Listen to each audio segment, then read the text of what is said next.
Audiotune mempersembahkan audiobook novel Suamiku Ternyata Seorang Presdir yang ditulis oleh autor Picisan Imut.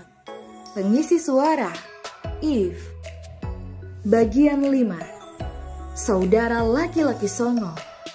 Selamat mendengarkan. Tugas hari ini untuk Kinara adalah membersihkan kamar yang akan digunakan Mas Tara. Semangat sekali terlihat jelas di wajahnya.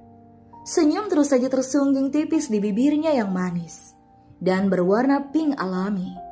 Digantinya kain spray dengan yang baru, memberinya wewangian agar kamar itu terasa nyaman. Entah, gadis itu memang belum berdebar saat di dekat Mas Tara. Namun, rasa senang karena sikap halus Mas Tara telah membuat Kirana seperti turut bahagia dengan musibah ini. Atau tidak, mungkin lebih ke keberuntungan. Menunda sebentar pekerjaannya yang lain, dia lebih betah memandangi kamar yang akan digunakan suami dadakannya. Seseorang menggedor-gedor pintu rumahnya, membuat Kinar sedikit terperanjat kaget. Mendengus malas, ia berjalan keluar. Sudah paham sih sepertinya dengan orang yang datang itu. Benar saja, Bang Gani, kakak kandung dari Monik atau kakak sepupu dari Kinar juga. Ngapain kesini? Ngapain? Disuruh nagih uang sewa lah. Bicara sembari menyandar namun dengan tatapan jijik. Iya, uang sewa. Karena Kinar menempati rumah ayahnya yang sudah tidak ada. Tapi malah dikomersilkan oleh sang bibi karena kata beliau, tanah itu masih milik keluarga dari kakek yang sudah otomatis masih ada hak bibi juga di sana. Dan Kinara harus membayar uang sewanya setiap bulan. Heran kan? Kinara pun sama. Entah dendam apa bibi pada keluarga Kinar. Tepatnya pada ibu kandung Kinar sih.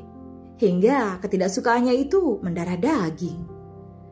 Kinar mengeluarkan beberapa lembar uang ratusan ribu. Dasar pemerasan. Rutuknya sembari menyerahkan uang itu kepada Bang Gani. Matanya yang hijau itu langsung berbinar. Kinara mengambil foto wajah jelek dan menyebalkan di hadapannya itu. Hei, siapa yang menyuruhmu memotoku, dasar jalang? Aku tahu kau licik ya. Aku tidak mau bayar double hanya karena uang sewa itu kau selewengkan. Kinara mengangkat ponselnya. Lihat, muka babi ngepet ini jelek sekali ya. Sialan, kau bilang apa tadi ha? Babi ngepet? Tidak tahu diri ya? Kau tahu tidak, aku itu akan bekerja di perusahaan besar. Seharusnya kau itu menghormatiku. Karena punya kakak sepupu calon manajer di perusahaan Dewantara Group. Iya, manajer.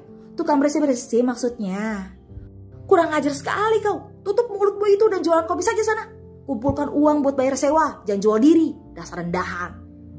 Biar rendah, yang penting aku laku. Tidak seperti dirimu. Kentung, hitam legam, jelek. Hidup lagi. Kinara mendorong tubuh Tambun itu dan menutup pintunya. Hei, menghina aku sekali lagi, kumutilasi kau ya, brengsek. Terdengar langkah kaki dan suaranya yang masih bersungut-sungut itu mulai menjauh. Kinara pun menghela nafas. Pergi juga bontolan sampah itu. Tidak adiknya, tidak kakaknya, sama saja.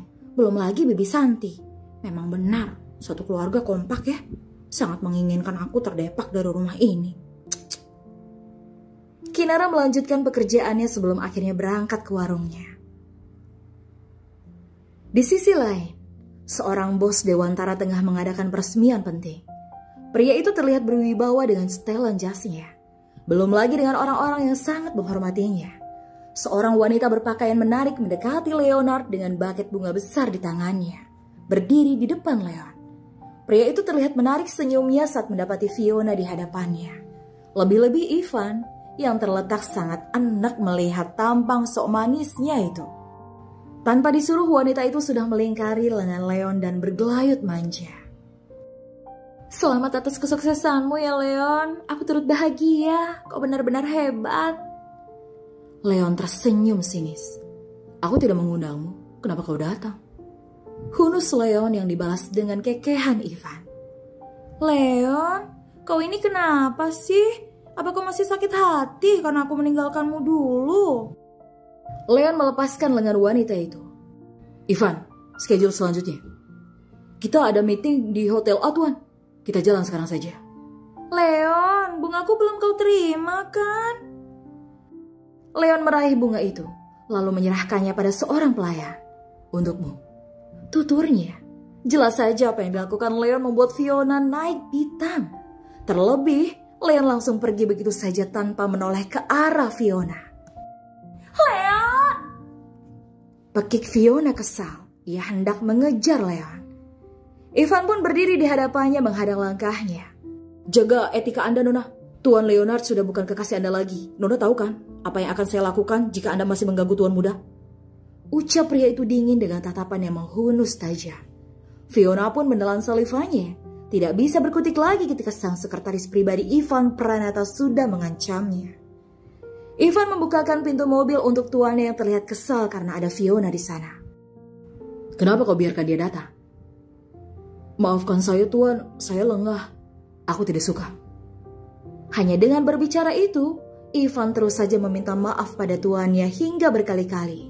Beliau membungkuk, memohon ampun. Leon pun menghela nafas dan masuk ke dalam mobil. Tangan Ivan sigap menutup kembali pintu mobilnya. Bersambung.